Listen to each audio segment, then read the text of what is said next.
Hello students, কেমন আছো সবাই? আশা করি সকলেই খুব ভালো আছো। আজকে আমাদের ভিডিওর যেই টপিক বা আলোচ্য বিষয় সেটা কিন্তু হলো লেটার মুঘলস, মানে ঔরঙ্গজেবের পরবর্তী যে মুঘল সম্রাট তাদের ব্যাপারে আজকে আমরা এই ভিডিও লেকচারে জানবো। আর কীভাবে মুঘল সাম্রাজ্যের পতন হয়েছিল সেটা সম্পর্কে আমরা জানবো। তো চলো দেরি না করে শুরু করা যাক আজকে আমাদের এই ভিডিও। দেখো, ঔরঙ্গজেবের পর কিন্তু ঔরঙ্গজেবকে বলা হয় মুঘল সাম্রাজ্যের শেষ যোগ্য এবং শক্তিশালী সম্রাট। ঔরঙ্গজেবের মৃত্যুর পর কিন্তু বাহাদুর শাহ প্রথম কিন্তু সিংহাসনে বসে। আর বাহাদুর শাহ প্রথম যবে থেকে সিংহাসনে বসে তবে থেকে কিন্তু লেটার মুঘলদের সূচনা হয়, ঠিক আছে, পরবর্তী মুঘল শাসকদের সূচনা হয়। তো ঔরঙ্গজেবের মৃত্যুর পর মুঘল সাম্রাজ্যের শক্তি ধীরে ধীরে দুর্বল হতে শুরু করে। এই সময় সিংহাসনে বসেন তার জ্যেষ্ঠ পুত্র প্রিন্স মুয়াজ্জম বা রাজকুমার মুয়াজ্জম, যিনি ইতিহাসে পরিচিত বাহাদুর শাহ প্রথম নামে। তার শাসনকাল থেকে শুরু হয় লেটার মুঘল যুগ বা লেটার মুঘল পিরিয়ড। প্রারম্ভিক জীবন কেমন ছিল বাহাদুর শাহের আসল নাম কিন্তু ছিল মুয়াজ্জম, আর তিনি ঔরঙ্গজেবের জ্যেষ্ঠ পুত্র ছিলেন। আর অনেক অল্প বয়স থেকেই, তরুণ বয়স থেকেই তিনি বিভিন্ন প্রদেশের শাসনভার কিন্তু গ্রহণ করেছিলেন, যেমন আজমের, লাহোর আর কাবুলের গভর্নর হিসাবে তিনি কাজ করেছিলেন অনেক ছোট বয়স থেকেই। তারপর ঔরঙ্গজেব মারা যাওয়ার পর সিংহাসন লাভের জন্য কিন্তু একটা গৃহযুদ্ধ বা সিভিল ওয়ার মতো হয় তার তিন পুত্রের মধ্যে।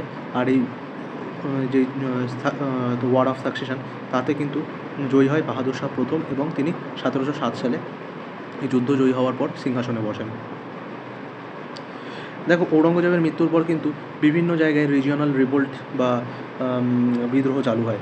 যেমন এই কাবুল এই দিকটা, মানে ভারতের যে উত্তর পশ্চিম অংশ, সেখানে বিদ্রোহ চালু হয়। তারপর মারাঠাদের একটা বড় অংশ কিন্তু মারাঠারা ঔরঙ্গজেবের সময় থেকেই অনেক শক্তিশালী ছিল। তারা ধীরে ধীরে এক্সপ্যানশন করতে শুরু করে, তাদের সাম্রাজ্য বিস্তার করতে শুরু করে। তারপর ডেকান বা দক্ষিণাত্যের যেই সুলতানাতগুলো ছিল, যেমন নিজাম, তারপর টিপু সুলতানের ওই জায়গাটা, ওই এরিয়াটা, ওই সমস্ত জায়গা। তারপর মুর্শিদ কুলি খান বেঙ্গলে রিভল্ট করে বেঙ্গল আলাদা করতে শুরু করে। এগুলো সব লেটার মুঘল পিরিয়ডে আর কি। এই সমস্ত জিনিসগুলো, এই সমস্ত রিজিওনাল লিডার যারা, তারা কিন্তু বিদ্রোহ করে আলাদা আলাদা তাদের স্বাধীন রাজ্য স্থাপন করতে শুরু করে। তারপর রাজপুতরাও কিন্তু রাজস্থান, গুজরাট অঞ্চলে বিদ্রোহ করতে চালু করে। তো বাহাদুর শাহ প্রথম যিনি ছিলেন, তার শাসনকাল ছিল 1707 থেকে 1712 সাল অবধি। তার এই শাসনকাল কিন্তু ছিল মাত্র 5 বছরের, কিন্তু এটা খুবই গুরুত্বপূর্ণ। তার এই রিগেনটা কিন্তু তার খুবই গুরুত্বপূর্ণ ছিল। তিনি চেষ্টা করেছিলেন সাম্রাজ্যে যে পুরনো গৌরব সেটা ফিরিয়ে আনতে, কিন্তু চারিদিকে এত বিদ্রোহ এবং সমস্যা শুরু হয়, যার ফলে তিনি এই কাজটা আর করতে পারেনি। যেমন রাজপুতরা বিদ্রোহ করতে শুরু করে, রাজারা যারা, তারা আবার স্বাধীনতা চাইতে শুরু করে। আকবর কিন্তু অনেক বুদ্ধি করে রাজপুতদের কিন্তু ম্যানেজ করেছিল, কিন্তু ঔরঙ্গজেব পুরোপুরি তাদের দমন করে রাখার চেষ্টা করে রাজপুতদের। তারপর শিখরা কিন্তু বিদ্রোহ করতে শুরু করে। ঔরঙ্গজেব শিখদের সাথে খুব খারাপ ব্যবহার করেছিল। দেখো, শিখদের যে ইতিহাস সেটা কিন্তু খুবই ইন্টারেস্টিং এবং গুরুত্বপূর্ণ। আমি জানি না কেন ইন্ডিয়ান এডুকেশন সিস্টেমে শিখদের সম্পর্কে বলা হয় না, কিন্তু শিখদের যদি হিস্ট্রি তুমি জানো বা জানার চেষ্টা করো তাহলে খুব ইন্টারেস্টিং লাগবে। তোমরা যদি চাও যে শিখদের সম্পর্কে একটা ব্রিফ, একটা যদি ডিটেইল হিস্ট্রি আমি একটা ক্লাসে বলি তাহলে অবশ্যই জানাবে, তাহলে আমি শিখদের সম্পর্কে একটা ডেডিকেটেড ভিডিও আনবো। তো শিখরা বিদ্রোহ করতে শুরু করে। গুরু গোবিন্দ সিং, যিনি এই মোটামুটি ঔরঙ্গজেবের কন্টেম্পোরারি ছিলেন, তিনি মারা যাওয়ার পর বান্দা বাহাদুর কিন্তু এই শিখদের নেতৃত্ব দেয় এবং পাঞ্জাবে কিন্তু শিখরা খুব বড়সড় বিদ্রোহ করতে শুরু করে। তো এই বান্দা বাহাদুরকে কিন্তু আবার ফারুক শিয়ার, যিনি সেদিন হত্যা করেছিলেন যুদ্ধে হারিয়ে। তারপর মারাঠারা কিন্তু ঔরঙ্গজেবের সময় থেকেই অনেক শক্তিশালী ছিল, এবং ঔরঙ্গজেব মারা যাওয়ার পর মারাঠারা আরও বেশি শক্তিশালী হয় এবং তারা এক্সপ্যানশন চালু করে।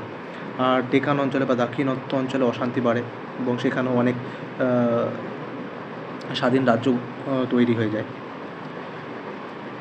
তো বাহাদুর শাহ প্রথমে ধর্মনীতি কেমন ছিল, তিনি ঔরঙ্গজেবের মতো অতটা কট্টর বা ধর্মীয় কড়াকড়ি কিন্তু তিনি করেনি। তিনি চেষ্টা করেছিলেন হিন্দু মুসলিম যে সমন্বয় বা মিলন নীতি, সেটা তিনি চালু করেছিলেন। এজন্য তাকে অনেকে শাহ এ বেখাবার বলে অনেক ইতিহাসবিদ তাকে। আর ইনি মোটামুটি ইতিহাসে একজন সহনশীল সম্রাট হিসাবেই পরিচিত। আর তার মৃত্যু 1712 সালে লাহোরে কিন্তু বাহাদুর শাহ প্রথম মারা যান। আর তার মৃত্যুর পর থেকেই মুঘল সাম্রাজ্যের পতনের যে গতি, ডিটোরিয়েশনের যে গতি, সেটা কিন্তু আরও ত্বরান্বিত হয় বা আরও দ্রুত মুঘল সাম্রাজ্য পতনের দিকে এগিয়ে যায়। তার উত্তরসূরিরা কেউ আর কেন্দ্রীয় শক্তি নিয়ন্ত্রণে রাখতে পারেনি।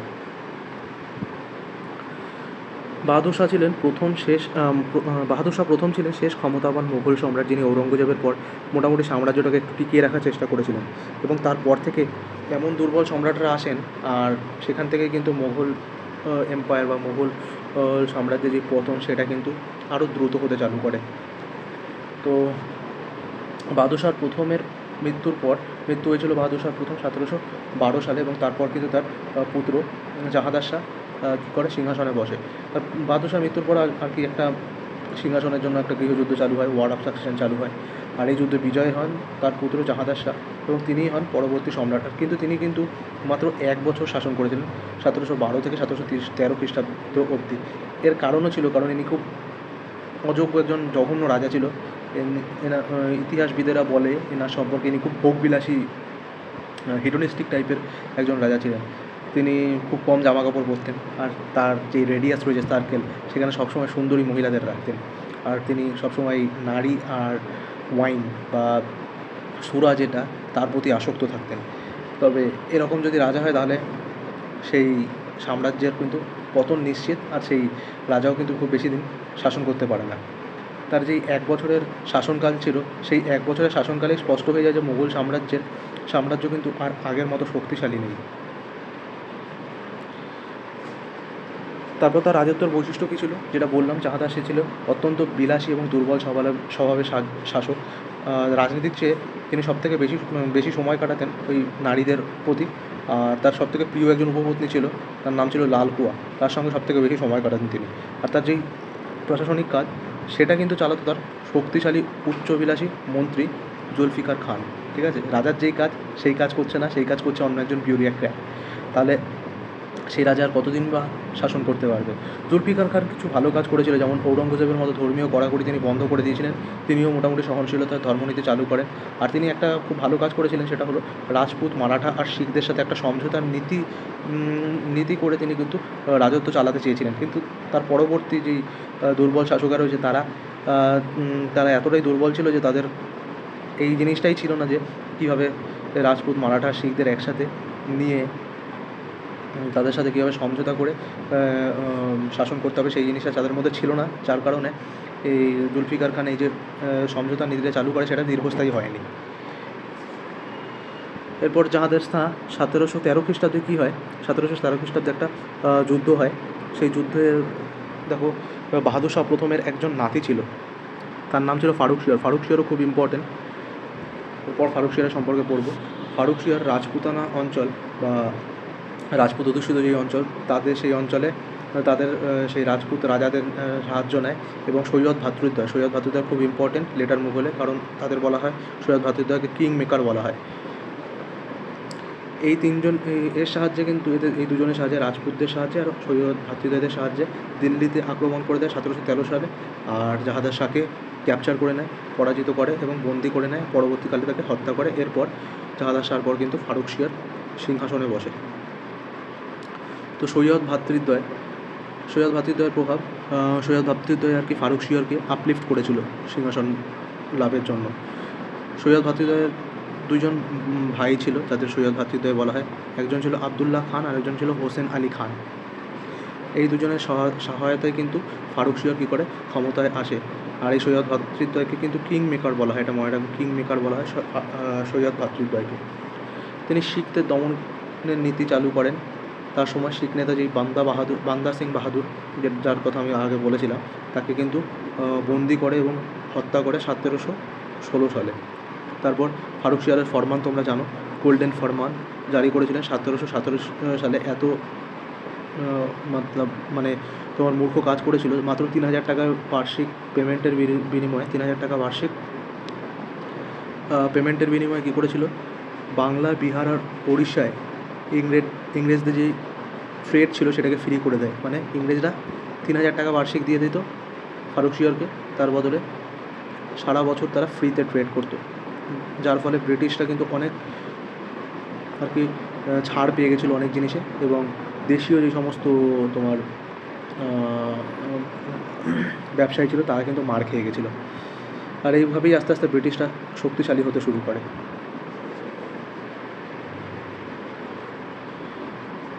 এরপর হলো মুহাম্মদ শাহ রঙ্গিলা।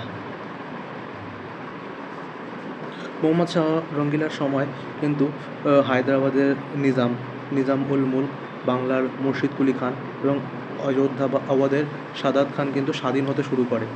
আর মোহাম্মদ শাহ রঙ্গিলার সময় মোহাম্মদ শাহ রঙ্গিলার রিগেইন বা টাইম পিরিয়ড কিন্তু ছিল, শাসনকাল ছিল 1719 থেকে 1748 সাল অবধি। আর এই মোহাম্মদ শাহ রঙ্গিলার সময় নাদির শাহ ভারত আক্রমণ করে, এটা খুব ইম্পর্ট্যান্ট, অনেকবার প্রশ্ন করে। ব্যাটেল অফ কার্নাল হয় নাদির শাহর সাথে মোহাম্মদ শাহ রঙ্গিলার 1739 সালে, এটা খুব ইম্পর্ট্যান্ট, মনে রাখবে। 1739 সালে মোহাম্মদ শাহ রঙ্গিলার সাথে নাদির শাহের একটা যুদ্ধ হয়, ব্যাটেল অফ কার্নাল, যেখানে মোহাম্মদ শাহ রঙ্গিলা বা মুঘলরা পরাজিত হয় আর অনেক কিছু লুট করে নিয়ে চলে যায় নাদির শাহ। তার মধ্যে বিখ্যাত জিনিস ছিল ময়ূর সিংহাসন বা পিকক থ্রোন আর কোহিনুর হীরা, যেটা তিনি পারস্যে নিয়ে চলে যায়। তারপর মোহাম্মদ শাহ রঙ্গিলার পর সিংহাসনে বসেন দ্বিতীয় আলমগীর 2। তিনি ইম্পর্টেন্ট কারণ এই দ্বিতীয় আলমগীরের সময় কিন্তু ব্যাটেল অফ পলাশি বা পলাশির যুদ্ধ হয়েছিল 1757 সালে। পলাশির যুদ্ধের সময় তিনি দিল্লির সম্রাট ছিলেন। তারপর দ্বিতীয় শাহ আলম সেকেন্ড, তার সময় কী হয়, বক্সারের যুদ্ধ হয়। তোমরা জানো 1757 সালে কিন্তু হয়েছিল পলাশির যুদ্ধ, যাতে মির্জাফর যে ছিল, মির্জাফর কিন্তু করেছিল বিট্রিয়াল, এবং এই মির্জাফরের সহায়তায় কিন্তু ব্রিটিশরা তোমার নওয়াব সিরাজউদ্দৌলাকে পরাজিত করে। নওয়াব সিরাজউদ্দৌলা পরাজিত হওয়ার পর ব্রিটিশরা মির্জাফরকে বাংলার নবাব পদে নিযুক্ত করে, কিন্তু এরপর ব্রিটিশরা দেখলো যে মির্জাফর কিন্তু খুব দুর্বল প্রকৃতির রাজা, তো মির্জাফরকে ইংরেজরা আবার তার পদ থেকে সরিয়ে দিয়ে মীর কাসিম ছিল মির্জাফরেরই একজন জামাই, তো মীর কাসিমকে তোমার শাসনভার দিয়ে দেয় বাংলার। তো মীর কাসিম আবার কী করে, মীর কাসিম বিহারের সৌজাউদ্দৌলা আর দ্বিতীয় শাহ আলমের সাথে একটা জোট বেঁধে ইংরেজদের বিরুদ্ধে যুদ্ধ ঘোষণা করে দেয় 1764 সালে, যেটা ব্যাটেল অফ বক্সার নামে পরিচিত। আর এতে অবশ্যই ইংরেজরা জিতে যায় এবং এই যে জোট রয়েছে মীর কাসিমের তারা কিন্তু পরাজিত হয়। আর এতে পরাজিত হওয়ার পর দ্বিতীয় শাহ আলমকে বাধ্য করে ব্রিটিশরা ট্রিটি অফ এলাহাবাদের জন্য। ট্রিটি অফ এলাহাবাদ ব্রিটিশদের জন্য খুব বড় একটা উইন ছিল। 1765 সালে এই ট্রিটি বা চুক্তি সম্পাদিত হয়, মনে রাখবে 1765 সালে ট্রিটি অফ এলাহাবাদ সম্পাদিত হয়। এই চুক্তির মাধ্যমে তিনি কোম্পানিকে বাংলা, বিহার এবং উড়িষ্যার যে দেওয়ানি রাইটস বা রাজস্ব আদায়ের যেই অধিকার, সেটা তিনি কাকে প্রদান করেন, ব্রিটিশদের। এটা করতে বাধ্য করা হয় আর কি। আর 1803 সালে যখন দিল্লি ব্রিটিশদের কমপ্লিট কন্ট্রোলে চলে আসে, তখন তাকে কী করা হয়, একটা পেনশন দেওয়া হয় ইংরেজদের পক্ষ থেকে। সেই পেনশনে তিনি থাকতে চালু করেন দ্বিতীয় শাহ আলম। আর দ্বিতীয় শাহ আলমের পর মোগল সম্রাট হন দ্বিতীয় আকবর শাহ সেকেন্ড। ইনি ইম্পর্টেন্ট কারণ ইনি রাজা রামমোহন রায় যিনি ছিলেন, তাকে রাজা উপাধি দিয়েছিলেন এই দ্বিতীয় আকবর শাহ। এই রাজা উপাধি দিয়ে তিনি রামমোহন রায়কে ইংল্যান্ডে পাঠান, যাতে ব্রিটিশ সরকার তার পেনশন বৃদ্ধি করে। এরপর বাহাদুর শাহ জাফর, তোমরা সবাই জানো বাহাদুর শাহ জাফর শেষ মুঘল সম্রাট। 1857 সালে যে মহাবিদ্রোহ হয়েছিল, সেই মহাবিদ্রোহতে কিন্তু বিদ্রোহীরা বাহাদুর শাহ জাফরের নামেই কিন্তু বিদ্রোহ করেছিল, আর বিদ্রোহীরা তাকেই নেতা মেনে কিন্তু বিদ্রোহ চালু করেছিল। এবং যখন 1857 সালের বিদ্রোহ দমন করেছিল ব্রিটিশরা, তখন কিন্তু বাহাদুর শাহ জাফরকে রেঙ্গুনে কিন্তু নির্বাসিত করে দিয়েছিল। তারপর 1862 সালে বাহাদুর শাহ জাফরের মৃত্যু হয়। বাহাদুর শাহ জাফরের শেষের যে সময়কাল, সেটা খুবই বেদনাদায়ক ছিল, কারণ তার চোখের সামনেই হাডসন, ব্রিটিশ জেনারেল যে ছিল, সে কিন্তু তার দুজন ছেলেকে পুরো একদম শ্যুট করে দিয়েছিল মাথায়, যাতে মোগলদের কোনো বংশ আর বিস্তার না হয়। এই কারণে কিন্তু হাডসন এরকম করেছিল, এবং তাকে রেঙ্গুনে নির্বাসন করে দিয়েছিল, মায়ানমারের রেঙ্গুনে। আর 1862 সালে তার মৃত্যু হয়, আর তার মৃত্যুর সাথে সাথেই কিন্তু সমাপ্ত হয় মুঘল সাম্রাজ্য। তাই জন্য তাকে কিন্তু মুঘল সাম্রাজ্যের শেষ সম্রাট বলা হয়। তো আজকের ভিডিও এই পর্যন্তই ছিল। যদি ভিডিও ভালো লেগে থাকে তোমরা একটু সাপোর্ট দেখিও। ধন্যবাদ, দেখা হবে নেক্সট ভিডিওতে।